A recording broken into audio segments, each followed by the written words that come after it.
पिछले कुछ दिनों से लगातार छत्तीसगढ़ के बहुत से जिलों में लगातार मूसलाधार बारिश हो रही है और लगातार इसे लेकर अलग अलग घटना भी निकलकर सामने आ रही है। और आज जो ये खबर आपको मैं बताने वाला हूं, ये बलरामपुर जिले की है, जहां से कुछ लोगों की मौत की भी खबर आई है।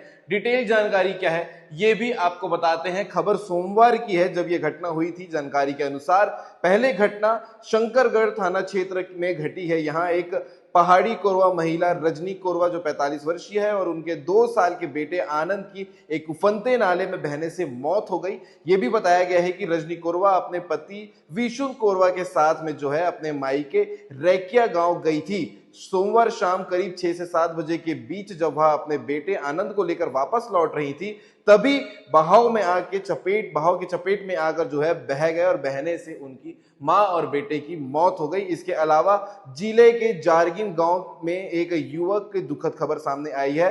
मणिशंकर पैकरा नामक व्यक्ति की नदी में डूबने से मौत हो गई। वह मछली पकड़ने के लिए नदी में गया हुआ था और हादसा हो गया। सभी घटनाएं जिले में लगातार जो है मूसलाधार बारिश के होने की वजह से हो